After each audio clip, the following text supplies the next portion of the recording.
Hello, 60 Me viewers. In a previous 60Me article, I covered the challenges of long-distance caregiving. With COVID-19, long-distance caregiving has become even more challenging. Occasional visits that you used to have may have disappeared.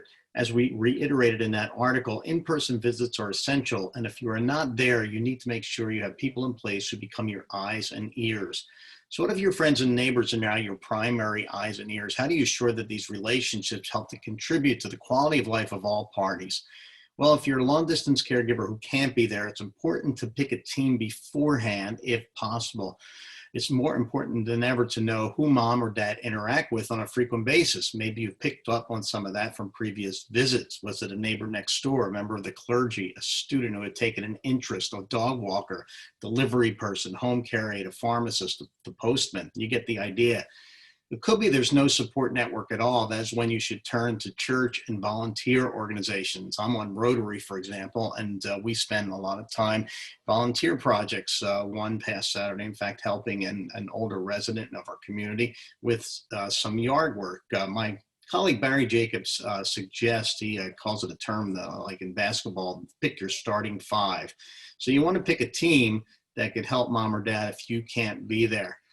So first of all, meet and evaluate the team. You know, when I was a caregiver for my mom, it became really apparent who some of those team members were going to be. A local pharmacy aide, for example, went out of her way after hours to deliver mom's medication. And the manager of her senior living community bailed me out many times when things happened with mom and I couldn't be there. So if you have the opportunity to visit mom or dad, meet the team personally. If not, do what most people are doing these days and do a Zoom call. The next thing you want to do is assign roles and expectations. You know, a lot of things, we think are routine, mow the lawn, help with groceries. But what if a real emergency happens? And so maybe you have a nurse on your team who could address that. What happens in the middle of the night if there's an emergency and mom needs to go to the emergency room and you're not there?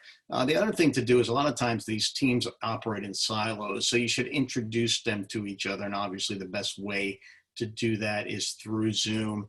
And so each will see the other's faces and know the other's responsibilities and also contact information so they can share information and appointments and things like that. And remember, as a long distance caregiver, there's still a lot you can do. You can manage finances, you can make doctor's appointments, you can research medical issues, you can purchase supplies. You can even do grocery shopping long distance. So make sure you use technology to your advantage. There are lots of solutions out there. And finally, just be grateful to the caregivers who are helping you out, whether that be through a card that you send them or a small gift or just a thank you face to face. It's very important. Thanks.